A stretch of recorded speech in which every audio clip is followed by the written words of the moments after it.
વાત કરીએ સ્વચ્છ છબી ધરાવતા ભૂપેન્દ્ર પટેલની સરકારમાં કેટલીકવાર મંત્રીઓ પર આંગળીઓ ઉઠી રહી છે। ભ્રષ્ટાચાર મુદ્દે ઝીરો ટોલરન્સની નીતિની વાત કરતી આ સરકારના પંચાયત અને કૃષિ રાજ્યમંત્રી બચુ ખાબડના પરિવારજનો પર લાગ્યા છે ગંભીર આરોપો। મનરેગાની અલગ અલગ યોજનાઓ અંતર્ગત 35 એજન્સીને 71 કરોડના ચૂકવણા માટે મોટા ભ્રષ્ટાચારનું રેકેટ થયાનો આરોપ લાગ્યો છે। પ્રાથમિક તપાસ બાદ સરકારે એફઆઈઆર પણ નોંધી છે। જો કે ફરિયાદમાં બચુ ખાબડના પુત્રોના નામ ન હોવા છતાં બંનેએ સ્થાનિક કોર્ટમાં આગોતરા જામીન મૂક્યા છે। કિરણ અને બળવંત ખાબડને શા માટે આ આગોતરા જામીન અરજી મૂકવી પડી તે પણ એક અહીંયા સવાલ ઊભો થઈ રહ્યો છે। તેનો જવાબ આપવા મુદ્દે બચુ ખાબડ સદંતર મૌન રહ્યા છે। લાંબા સમયથી આ મુદ્દે વારંવાર પ્રયાસ કરવા છતાં ખાબડ મગનું નામ મરી પાડવા માટે તૈયાર નથી। સવાલો એ છે કે શું બચુ ખાબડને અંદાજ આવી ગયો છે કે હવે છબી ખરડાવવાનું નક્કી છે? શું પુત્રો દૂધે ધોયેલા હોય તો બચુ ખાબડે સ્પષ્ટતા કરવી જોઈએ। બચુ ખાબડનું મૌન કંઈક અલગ ઇશારો કરી રહ્યું છે।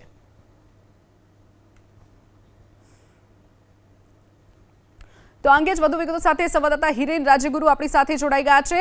હિરેન, જે રીતે બચુ ખાબડ હજુ પણ મૌન છે, અનેક સવાલ ઉઠી રહ્યા છે। જો તેમના પુત્રનું કોઈ વાંક ના હોય, કોઈ પ્રકારની સંડોવણી ના હોય, તો શા માટે તેમણે કોર્ટમાં આગોતરા જામીન માટે અરજી કરવી પડે? હિરેન,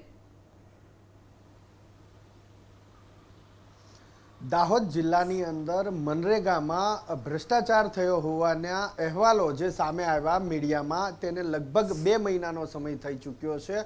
2 મહિનાથી સતત બચુભાઈ ખાબડ કે જે રાજ્યકક્ષાના પંચાયત મંત્રી છે તેનો સંપર્ક કરવામાં આવી રહ્યો છે, પરંતુ તે કશું જ બોલવા તૈયાર નથી। વાત ત્યાં સુધી આવી છે કે એફઆઈઆર જે દાખલ થઈ ગઈ છે ત્યારબાદ હવે પૂછપરછની અંદર મંત્રીના પુત્રો ઉપર આ તલવાર લટકેલી છે અને કદાચ એટલા માટે જ બંને પુત્રોએ સેશન્સ કોર્ટની અંદર આગોતરા જામીન અરજી પણ મૂકી છે। જો તેઓ આ ભ્રષ્ટાચાર, કથિત ભ્રષ્ટાચાર છે 71 કરોડનો, તેની અંદર સંડોવાયેલા નથી તો પછી તેમણે આ અરજી, આગોતરા અરજી કરવી શું કામ પડે? બીજો પ્રશ્ન એ પણ છે કે મંત્રી કેમ આ મુદ્દે કશું કહેવા તૈયાર નથી? ત્રીજો પ્રશ્ન એ પણ છે કે સરકાર કેમ મૌન છે? ન માત્ર મંત્રી પરંતુ સરકાર પણ મૌન છે। પ્રવક્તા મંત્રી સરકારના ઋષિકેશભાઈ પટેલને પણ આ અંગે એબીપી અસ્મિતા દ્વારા સંપર્ક કરવામાં આવ્યો હતો, ત્યારે તેમણે પણ કંઈ પણ કહેવાનો ઇનકાર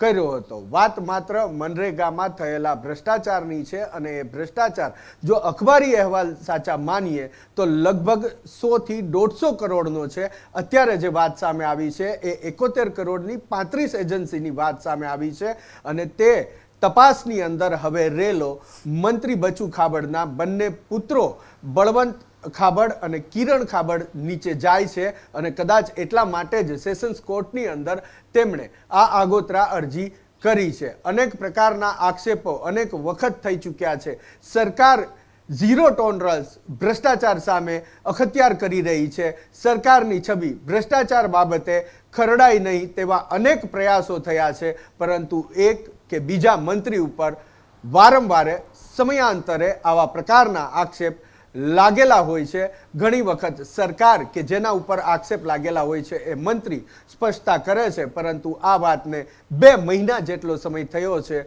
નથી જેના ઉપર આક્ષેપ લાગી રહ્યા એ મંત્રી બચુ ખાબડ મગનું નામ મરી પાડતા કે નથી સરકાર આક્ષેપોને નકારતી। ચોક્કસ હિરેન, જોડાવા બદલ અને માહિતી બદલ આપનો આભાર।